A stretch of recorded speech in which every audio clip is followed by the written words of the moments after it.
भगवान विष्णु ने बताया पति पत्नी का रिश्ता कितने जन्मों तक रहता है। राधे राधे मित्रों, प्राचीन काल की बात है। भगवान विष्णु और माता लक्ष्मी क्षीर सागर में शेषनाग की शैया पर विश्राम कर रहे थे और माता लक्ष्मी भगवान विष्णु के पैर दबा रही थी। तभी माता लक्ष्मी कहती हैं, हे स्वामी, मेरे मन में आज एक प्रश्न उठ रहा है, कृपया आप बताकर मेरे मन की जिज्ञासा को शांत करें। तभी भगवान विष्णु कहते हैं, हे देवी, पूछो, तुम्हारा वह कौन सा प्रश्न है। मैं अवश्य ही तुम्हें उस प्रश्न का उत्तर देने का प्रयास करूंगा। माता लक्ष्मी कहती हैं, हे स्वामी, मेरा प्रश्न यह है कि पति पत्नी का रिश्ता कितने जन्मों तक रहता है और कौन से पति पत्नी का 7 जन्मों तक रहता है। भगवान विष्णु कहते हैं, हे देवी, आपके इस प्रश्न का उत्तर महादेव की एक कथा में छिपा हुआ है। तुम इस कथा को पूरा सुनो, इससे तुम्हें पता चल जाएगा कि पति पत्नी का रिश्ता कितने जन्मों तक रहता है। माता लक्ष्मी कहती हैं, हे स्वामी, कृपया आप इस कथा को सुनाइए। मैं इस कथा को पूरे मन से सुनूंगी। फिर भगवान विष्णु कहते हैं, हे देवी, जो भी स्त्री पुरुष इस कथा को सुनते हैं वे समझ जाते हैं कि पति पत्नी का रिश्ता कितने जन्मों तक का होता है या रहता है। फिर आगे भगवान विष्णु माता लक्ष्मी को कथा सुनाते हुए कहते हैं, हे देवी, एक बार की बात है। माता पार्वती शिव जी से कहती हैं, हे प्रभु, मैंने देखा है कि पृथ्वी लोक पर कुछ स्त्री पुरुष बड़े ही प्रेम से जीवन जीते हैं। यहाँ तक कि कुछ स्त्री पुरुष तो एक पल के लिए भी दूर नहीं होते, एक दूसरे को देखकर ही जीते हैं और दोनों की जोड़ी जन्म जन्मांतर तक बनी रहती है। तो हे प्रभु, मैं यह जानना चाहती हूँ कि क्या इस कलयुग में भी पति पत्नी की जोड़ी दूसरे जन्म में मिल पाती है या नहीं, और साथ ही साथ कुछ चर्चा भाग्य को लेकर भी चाहती हूँ कि जो भाग्य में नहीं होता क्या वह मनुष्य को प्राप्त हो सकता है। भगवान शिव कहते हैं, हे पार्वती, मैं तुम्हारे मन की बात ठीक से समझ चुका हूं। अब मैं तुम्हें एक छोटी सी कहानी सुनाता हूं। इस कहानी को बड़े ही मन से सुनना, क्योंकि इस कहानी को सुनने से तुम्हें 2 ज्ञान की बातें प्राप्त होंगी। पहला, स्त्री पुरुष का नाता कितने जन्मों तक रहता है। दूसरा, भाग्य में जो नहीं होता वह कभी नहीं मिलता। भगवान शिव कहते हैं, हे पार्वती, एक राजकुमारी थी जो पूरी तरह से चरित्रवान थी, जिसकी शादी एक चरित्रवान राजकुमार के साथ हुई थी। दोनों ही जीवन का आनंद, सुख और वैभव के साथ ले रहे थे। उन्हें धन की कोई कमी नहीं थी। कमी थी तो एक संतान की, जिसको लेकर राजकुमारी चिंताग्रस्त रहती थी। समय धीरे धीरे गुजरता गया। एक दिन राजकुमारी की तबीयत अचानक बहुत खराब हो गई। फिर वह राजकुमार से बोली, प्रीतम, मैंने आपको बहुत प्यार किया है, मैंने आपकी बहुत सेवा की है, भजन पूजा भी की है, मगर मैं आपकी एक खुशी पूरी नहीं कर पाई, वो है संतान को जन्म देने की खुशी। मुझे आभास हो रहा है कि मेरा जीवन कुछ पलों में ही समाप्त होने वाला है। मलाल मत करना, मेरे ना रहने के बाद मेरी यादों में जीवन जीना। मैं आपको वचन देती हूं, अगले जन्म में फिर आपकी पत्नी बनूंगी, तब मैं आपकी संतान की इच्छा अवश्य पूरी करूंगी। और फिर इतना कहते ही उस राजकुमारी की मृत्यु हो जाती है। फिर भगवान विष्णु माता लक्ष्मी से कहते हैं, हे देवी। फिर आगे भगवान शिव कहते हैं, समय आने पर एक दिन राजकुमार भी शरीर छोड़ देता है। फिर वह राजकुमार एक ऐसे राजा के यहाँ जन्म लेता है जिसकी 1600 रानियां थी और सब रानियों के बीच वह अकेला ही पुत्र था। उधर वो राजकुमारी भी एक ऐसे राजा के यहाँ जन्म लेती है जिसकी भी 1600 रानियां थी और सभी रानियों के बीच केवल एक ही पुत्री थी। भगवान शिव आगे कहते हैं, हे देवी पार्वती, जिस राजा का पुत्र था उस राजा के पास एक बहुत ही अक्लमंद और वफादार तोता था। राजा उससे बहुत सारे मामलों में सलाह लिया करता था और उसकी सलाह मानता भी था। बड़ी बड़ी मुश्किल समस्याओं में राजा तोते की सलाह अवश्य लेता था। फिर भगवान विष्णु माता लक्ष्मी से कहते हैं, हे देवी शिव जी पार्वती को आगे बताते हुए कहते हैं, एक दिन राजा ने उस तोते को बुलाया और तोते से कहा, है तोते मैं तुम्हें एक बहुत बड़ी जिम्मेदारी सौंप रहा हूँ जो तुम्हें पूरी करनी है। तो तोता ने कहा, बोलिए महाराज मैं आपके लिए कुछ भी कर सकता हूँ। तो राजा ने कहा, है तोते तुम तो जानते हो कि मेरा एक ही बेटा है और मैं अपने बेटे के लिए जैसी बहू चाहता हूँ तुम्हें ढूंढकर ऐसी ही बहू लानी है। और फिर राजा ने उस तोते को अपने मन की सारी बात बता दी कि वह बहू कैसी चाहता है। तोता राजा की बात सुनकर राजी हो गया और बोला, महाराज आप जैसी भी राजकुमारी चाहते हैं आप एक पर्ची पर लिखकर मेरे पैर में वह पर्चा बांध दीजिए, फिर आगे का काम आप मेरे ऊपर छोड़ दीजिए। मैं वैसे ही राजकुमारी तलाश करके लाऊंगा जैसी आप चाहते हैं। दोस्तों, फिर तोते की बात को सुनकर राजा ने एक पर्ची पर अपनी पसंद की राजकुमारी के बारे में लिख दिया कि वह कैसी राजकुमारी चाहता है और उस पर्ची को तोते के पैर में बांध दिया। फिर तोता वहां से राजकुमारी की खोज में उड़ता हुआ चल देता है। जब तोता एक पड़ोसी देश में पहुंचा जहां बहुत भारी बारिश हो रही थी तो उसे एक जंगल में शरण लेनी पड़ी। उसे एक पुराना पेड़ मिल गया जो खोखला था। वहीं उसे लगा कि वह जगह उसके आराम के लिए बहुत ही ठीक रहेगी।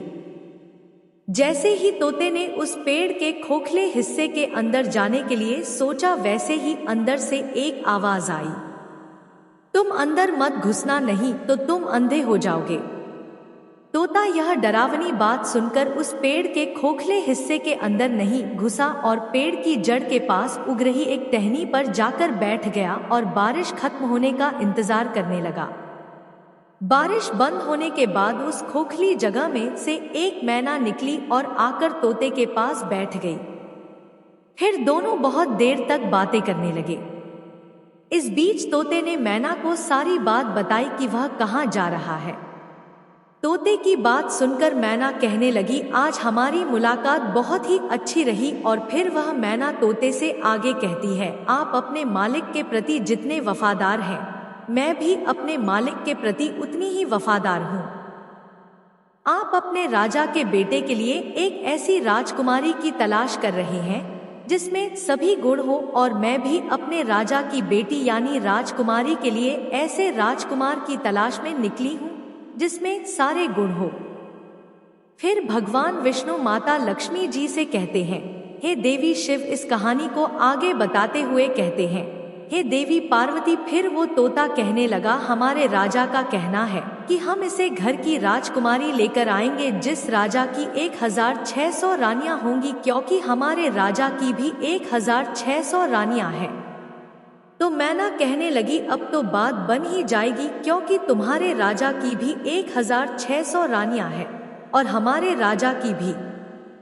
तुम्हारे राजा पर केवल एक राजकुमार है और हमारे राजा पर केवल एक राजकुमारी। तुम्हारे राजा का राजकुमार भी सर्वगुण संपन्न है और हमारे राजा की राजकुमारी भी सर्वगुण संपन्न है। इस प्रकार तोते ने मैना को राजकुमार की सारी पसंद बताई और उधर मैना ने तोते को राजकुमारी की सारी पसंद बताई। फिर वह तोता और मैना राजकुमारी के देश में आ गए क्योंकि तोता मन ही मन सोच रहा था, मेरे मालिक का सपना पूरा हो जाएगा, उनकी ख्वाहिश पूरी हो जाएगी, क्योंकि वह जैसी राजकुमारी के बारे में सोच रहे थे वैसे ही राजकुमारी मुझे उनके लिए मिल गई है। फिर भगवान विष्णु माता लक्ष्मी से कहते हैं, हे देवी शिव जी कहानी को आगे बताते हुए कहते हैं, हे देवी पार्वती इस प्रकार जब तोता और मैना उड़ते हुए राजकुमारी के महल में पहुंचे तो महल के एक नौकर ने उनको देख लिया। उसने राजा को जाकर बताया, महाराज आपने मैना को जिस कार्य के लिए भेजा है उसने आपके साथ बहुत बड़ा विश्वासघात किया है। वह राजकुमार की तलाश में कहीं पर नहीं गई, वह तो एक तोते के साथ घूम रही है। मैंने उसे अपनी आंखों से देखा है, वह आपकी आज्ञा का उल्लंघन कर रही है। जब राजा ने अपने नौकर से ऐसी बात सुनी तो वह क्रोध में आ गया और उसने तोते और मैना को मारने का हुक्म दे दिया। जिस समय राजा ने तोता और मैना को मारने की सजा सुनाई, वह बात मैना को मालूम पड़ गई। मैना ने तोते से कहा, हम दोनों की जान यहाँ खतरे में है, जितनी जल्दी हो सके हमें यहाँ से भाग जाना चाहिए। जल्दी उड़ो वरना हम दोनों बेमौत मारे जाएंगे, इससे पहले कि राजा के तीर हमें मारे। चलो हम यहाँ से कहीं दूर भाग चले। और फिर ऐसा सोचकर तोता और मैना वहां से बहुत दूर उड़ गए। राजा के नौकर जब उन्हें मारने पहुंचे तो वे वहां नहीं थे। उन्होंने तोते और मैना को बहुत खोजा किंतु वे कहीं नहीं दिखाई दिए। फिर उन्होंने यह सोचकर तसल्ली कर ली कि लगता है तोते और मैना को शाही हुक्म का पता चल गया, इसलिए वे किसी सुरक्षित जगह पर चले गए। अब तोता और मैना ने कुछ दिन तक इंतजार किया ताकि लोग इस बात को भूल जाएं। फिर वे वापस महल आए और आकर तोता राजा के दाएं घुटने पर और मैना राजा के बाएं घुटने पर बैठ गई। फिर तोता और मैना ने राजा से पूछा, आप हमें क्यों मारना चाहते हैं? हम तो आपके वफादार हैं। आपके महल के नौकर हमसे जलते हैं, इसीलिए उन्होंने आपसे हमारी बुराई की है। हम तो आपको खुशखबरी सुनाने आए थे। हम दोनों तोता और मैना बड़े शान वाले राजाओं के नौकर हैं, जो अक्लमंद भी हैं और अमीर भी। हमने हमेशा आपके साथ वफादारी की है। अब तोता और मैना अपने मन की बात बताते हैं और कहते हैं, इस तोते के राजा के यहाँ 1600 रानियां हैं और आपके यहाँ भी। उस राजा के पास केवल एक बेटा है और आपके पास केवल एक बेटी। हालांकि आपने एक दूसरे को कभी देखा नहीं है, लेकिन आपको अपने बच्चों की शादी एक दूसरे के बच्चों से करनी चाहिए। उस राजा को वैसी बहू चाहिए जैसी आपकी बेटी है और आपको वैसा ही दामाद चाहिए जैसा इस तोते के राजा का बेटा है। भगवान की कृपा से हम लोग आपके राज्य के बाहर एक जंगल में मिले और अब यह अच्छी खबर लेकर आपके पास आए हैं। फिर तोता और मैना ने अपने मन की बात राजा से कहकर राजा को खुश कर दिया। फिर तोते ने राजा की तरफ अपना पैर बढ़ा दिया, जिसमें एक पर्चा बंधा हुआ था और उसमें राजकुमार की पसंद लिखी हुई थी। जब राजा ने वह पर्चा पढ़ा तो वह बहुत ही खुश हुआ। पहले तो उसे उन तोते मैना पर विश्वास नहीं हुआ, लेकिन जब उसने पर्चा को तोते के साथ देखा तो उसे तोते पर विश्वास हो गया। फिर राजा ने तोते के पैर से राजकुमार की शाही तस्वीर निकाली और अपनी रानियों के पास भिजवा दी। उसने कहा, यह तस्वीर देखकर बताइए कि यह राजकुमार कैसा है। कुछ दिन बीत गए लेकिन तस्वीर वापस नहीं आई। राजकुमारी को वह तस्वीर बहुत ही पसंद आ गई थी और वह उसे अपने हाथ में ही लिए रखती थी। कुछ दिनों के बाद रानियों की तरफ से जवाब आया कि राजकुमार सबको पसंद है, अब उसकी शादी जल्दी ही हो जानी चाहिए, क्योंकि राजकुमारी तो राजकुमार को देखे बिना रह नहीं पा रही है। फिर आगे भगवान विष्णु माता लक्ष्मी से कहते हैं, हे देवी शिव जी आगे कहते हैं, जैसे ही यह जवाब राजा के पास पहुंचा तो राजा ने तोते को यह कहकर वापस भेज दिया कि वह अपने मालिक से जाकर कहे राजकुमार की मनपसंद लड़की उसे मिल गई है, वह 10 महीने के अंदर अंदर शादी के लिए हमारे पास आ जाए। फिर तोते ने आदर के साथ झुककर राजा को प्रणाम किया और अपने देश को उड़ता हुआ चल दिया। अपने देश पहुंचकर तोते ने राजा को अपनी यात्रा की सफलता के बारे में बताया। यह सुनकर राजा बहुत ही खुश हुआ कि उसे जैसी बहू चाहिए थी वैसे ही राजकुमारी उसके बेटे के लिए मिल गई है। फिर राजा ने तुरंत ही इस शानदार मौके को शानदार तरीके से मनाने का हुक्म दे दिया। राजकुमार के लिए सबसे कीमती और बढ़िया कपड़े बनवाए गए। घोड़ों के लिए बहुत शानदार जीन तैयार की गई। सिपाहियों के लिए भी नई और भव्य वेशभूषा तैयार की गई। बहुत सारी चीजें जैसे अनमोल हीरे जवाहरात, बढ़िया कपड़े, मुश्किल से मिलने वाले फल, कीमती मसाले और उत्तम किस्म के इत्यादि इकट्ठा किए गए। राजा ने हर चीज को खुद याद करके एक एक करके मंगवाया। महीने जल्दी ही गुजर गए। इतनी तैयारियों में समय कब बीत गया राजा को पता ही नहीं चला। पर अफसोस, शादी के कुछ दिन पहले ही राजकुमार का पिता बीमार पड़ गया और उसका देहांत हो गया। यह पूरे परिवार के लिए बहुत बड़ा धक्का था।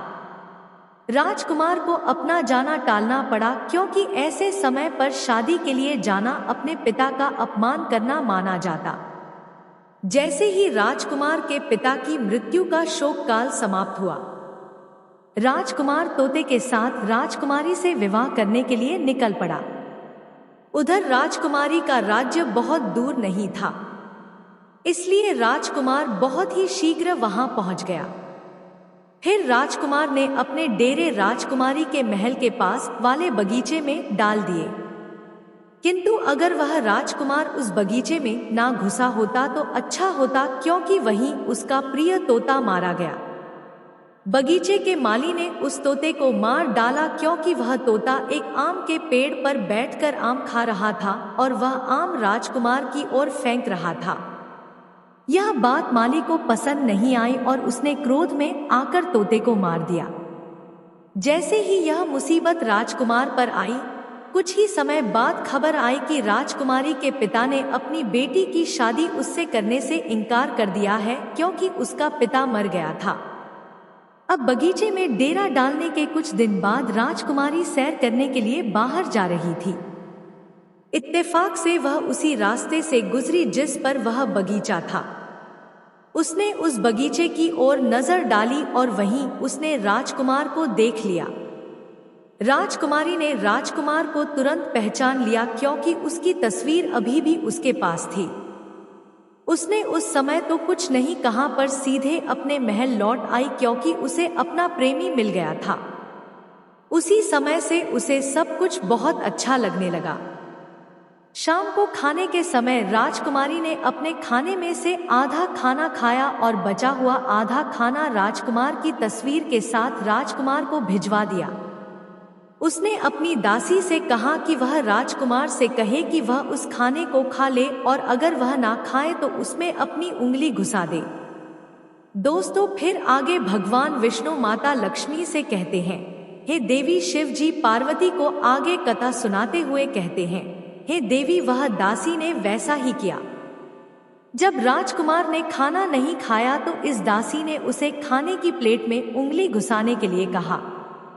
जब उसने प्लेट में रखे चावल में अपनी उंगली डाली तो उसने उसे अपनी तस्वीर मिली।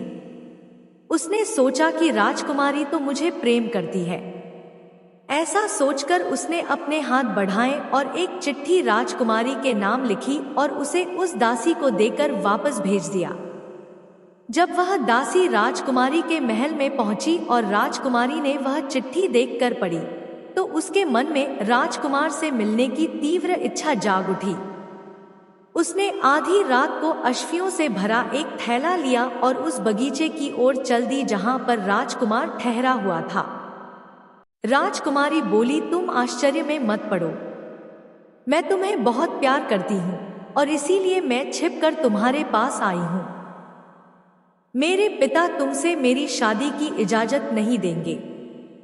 चलो अपना घोड़ा तैयार करो और मुझे अपने साथ अपने देश ले चलो, जहां हमारा कोई कुछ नहीं बिगाड़ सकेगा।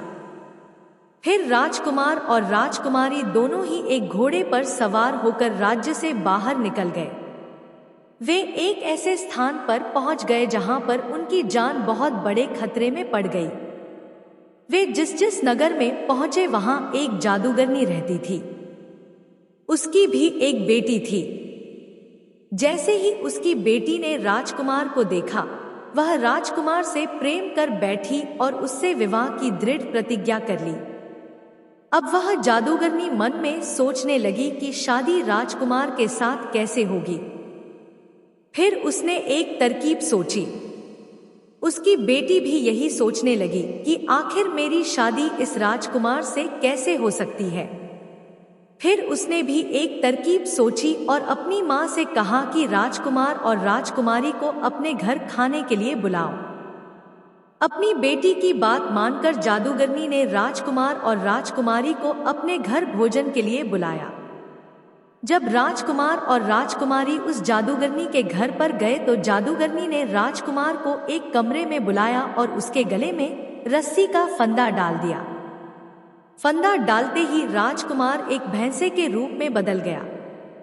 फिर जादूगरनी ने उसे पीछे वाले दरवाजे से बाहर एक सुरक्षित स्थान पर भेज दिया और अपनी बेटी को भी उसके साथ भेज दिया। अब राजकुमारी भोजन करने के बाद अपने राजकुमार को ढूंढने लगी, मगर वह तो अब भैंसा बन चुका था। वह उसे कैसे मिल पाता? उधर सारा दिन वह भैंसा जादूगरनी की बेटी के पीछे पीछे घूमता रहा।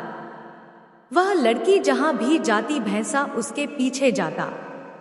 रात को जब वह जादूगरनी की बेटी भैंसे के गले से रस्सी का फंदा निकाल देती तो वह राजकुमार फिर से मनुष्य बन जाता।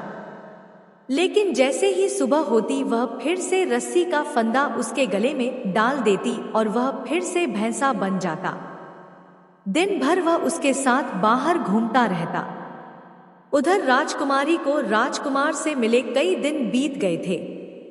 वह पागलों की तरह उसे इधर उधर ढूंढ रही थी। वह बहुत ही दुखी थी। उसे कुछ समझ नहीं आ रहा था कि अब क्या करे। वह सोचती, आखिर राजकुमार मुझे छोड़कर कहाँ चला गया? क्या उसने मुझे धोखा दे दिया? नहीं, वो ऐसा नहीं कर सकता। वह मुझसे बहुत प्रेम करता है। मैं भी उससे बहुत प्रेम करती हूँ। कहीं ऐसा तो नहीं कि किसी ने उसका कत्ल कर दिया हो। फिर उस राजकुमारी ने एक आदमी का रूप धारण किया और उस देश के राजा के पास पहुंची और उसे अपने मन की बात बताई। उधर राजा राजकुमारी की शक्ल, सूरत और बोलने के ढंग से बहुत प्रभावित हुआ। फिर राजा ने अपने दरबार में उस राजकुमारी को कोतवाल के पद पर नियुक्त कर दिया। जब राजकुमारी कोतवाल बन गई तो उसे बहुत सारे घरों में आने जाने की अनुमति मिल गई। इस वजह से उसे बहुत सारे घरों के भेद मालूम होने लगे। इस प्रकार राजकुमारी कोतवाल बनकर राजा के यहाँ काम करने लगी। समय धीरे धीरे बीतता गया। कई साल गुजर गए। फिर एक दिन राजा की मृत्यु हो जाती है। उधर सभी नगरवासी उस कोतवाल को राजा बना देते हैं, क्योंकि उस कोतवाल राजकुमारी का व्यवहार जनता के प्रति बहुत ही अच्छा था। फिर एक दिन उसी नगर से एक व्यक्ति एक भैंसा बेचने के लिए उस राजा रूपी राजकुमारी के पास आया।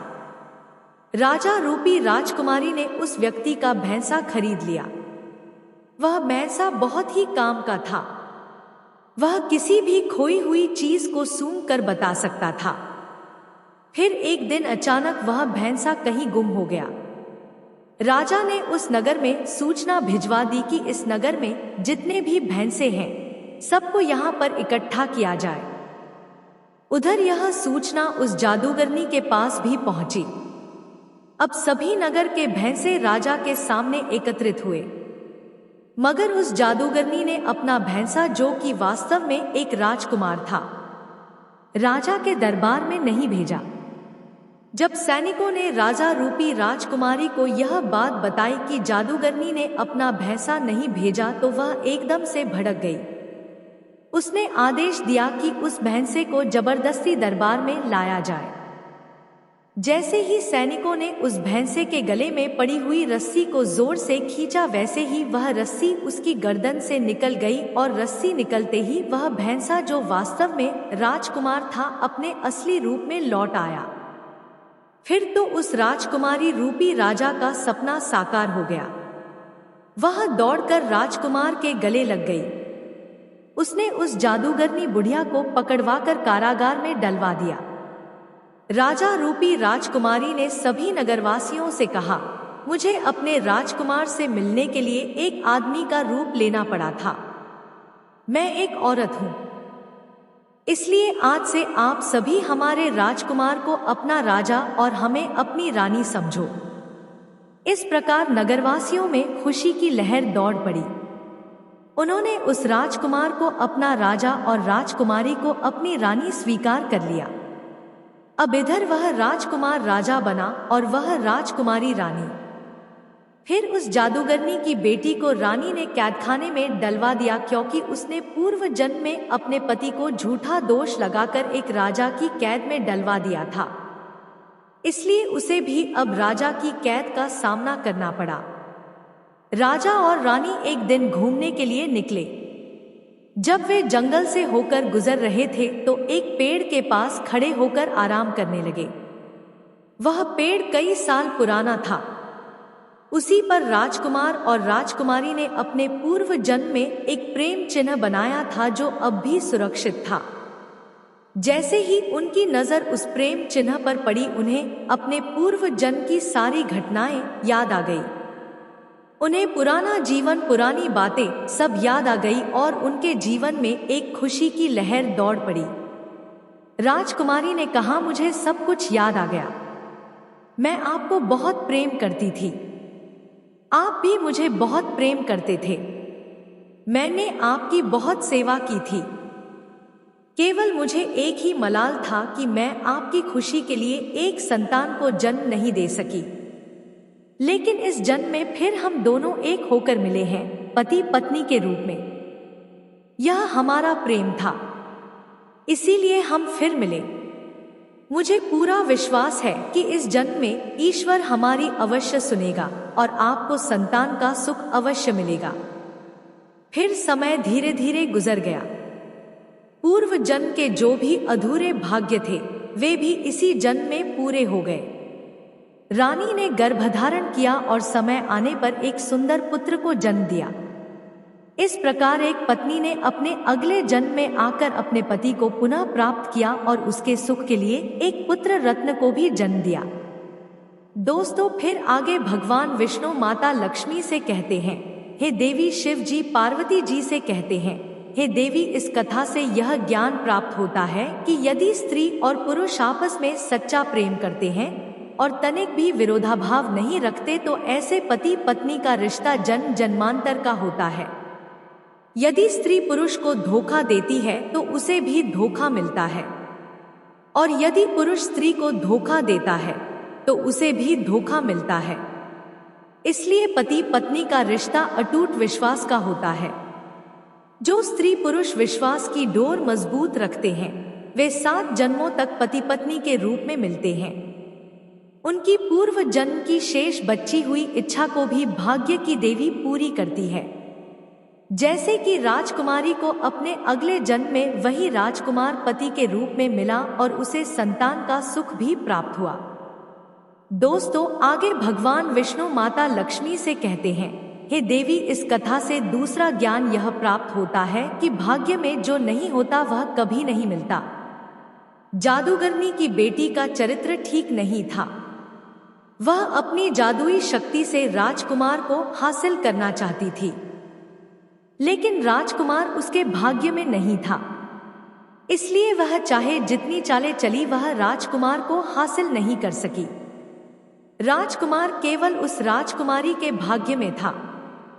इसलिए इतनी सारी मुश्किलों के बाद भी वही राजकुमार इस जन्म में फिर उसी राजकुमारी को पति के रूप में प्राप्त हुआ।